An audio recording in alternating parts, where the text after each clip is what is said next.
সেইদিনা ৰাতি উৰ্মিলাই গিৰিয়েকে কৰ্মস্থলীৰ পৰা ঘৰলৈ উভতি আহোঁতে উৰ্মিলাই তেওঁক গোটেই কাহিনীটো বুজাই দিলে।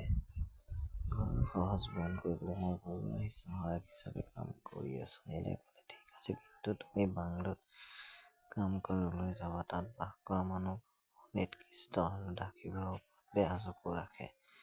আৰু এই বিপাশা এগৰাকী বৰ ধূৰ্ত মহিলা। তাই কাম কৰা মহিলাবোৰক ছলনা কৰি তেওঁলোকৰ পৰা বহুত টকা উলিয়াইছে। কেৱল তেনেকুৱাই নহয়, তাইৰ হাতত ফ্ৰিজ আৰু দামী বস্তু আছে। উৰ্মিলাই ক'লে, মোক এনেকৈ কোনেও স্পৰ্শ কৰিব নোৱাৰে। গাঁৱত মোৰ পিছে পিছে বহুত ল'ৰা আছিল, কিন্তু মই কাৰো ওপৰত হাৰ নামানিলোঁ। এদিন দুপৰীয়া পানী আনিবলৈ কুঁৱাৰ ওচৰলৈ গ'লোঁ। সেইদিনা আছিল জেঠ মাহৰ দুপৰীয়া। পথাৰত পথটো সম্পূৰ্ণ জনশূন্য হৈ পৰিছিল। তেনেতে কৰবাৰ চাহেবৰ ডাঙৰ ল'ৰাটোৰ বিবাহ হৈ হঠাৎ মোৰ হাতখন ধৰিলে। মই তাক ইমান জোৰেৰে ঠেলি দিলোঁ যে সি সংকীৰ্ণ হৈ পৰি যোৱাৰ পৰা ৰক্ষা পৰিলে আৰু তাৰ পিছত ওলাই গ'ল।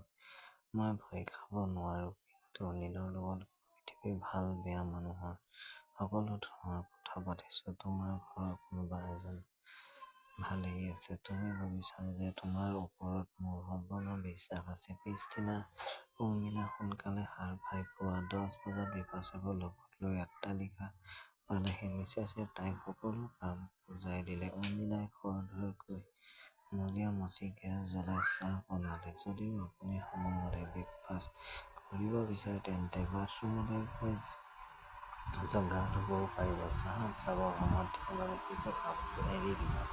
এইবুলি কৈ উৰ্মিলা ঘৰৰ পৰা ওলাই গ'ল। অলপ পিছত উৰ্মিলাই চাহৰ বাবে চাহ বনাবলৈ পাকঘৰলৈ গ'ল। পাকঘৰৰ মা-দেউতাই তাইক চাহ লৈ চাহেবৰ কোঠালৈ গৈ চাহৰ ট্ৰেখন বিচনাৰ ওচৰৰ টেবুলত থৈ দিলে। চাহেবে উৰ্মিলাই ক'লে, ভালদৰে চাই কৰি যোৱা। বাতৰি কাকতখন নিশ্চয় বাহিৰত এৰি থৈ গৈছে। প্লিজ লৈ আহিব। উৰ্মিলাই বাহিৰৰ পৰা বাতৰি কাকতখন তুলি তুলি চাহেবৰ হাতত তুলি দিলে। ইফালে চাহেবে উৰ্মিলাক 500 টকীয়া এখন বনাইছে।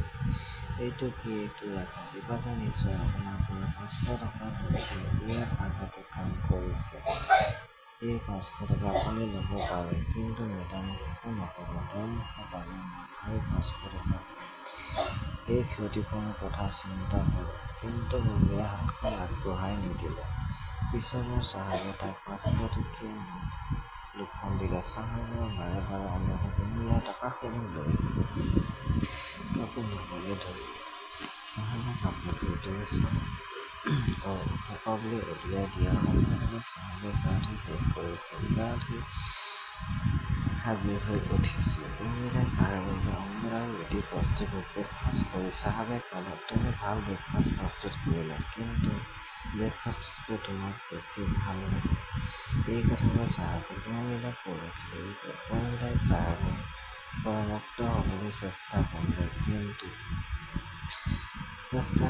তাই চাহেবৰ বৰণিৰ পৰা সাৰি যাব নোৱাৰিলে। চাহেবে ইফালে সিফালে উৰ্মিলাক চুবলৈ ধৰোঁতে উৰ্মিলা সংগ্ৰাম কৰি আছিল যদিও যেতিয়া তাই চাহেবৰ স্পৰ্শ গ্ৰহণ কৰিবলৈ ধৰিলে, তেতিয়া তাই নিজৰ শৰীৰটো শিথিল কৰি দিলে আৰু চাহেবে উৰ্মিলাক বিচনাত শুৱাই দিলে। কিছু সময়ৰ পাছত খেল শেষ হ'ল। চাহেবে উৰ্মিলাক 500 টকীয়া আৰু দুখন নোট দিলে। উৰ্মিলাৰ এই পইচা উপাৰ্জনৰ পদ্ধতিটো বৰ ভাল লাগিল।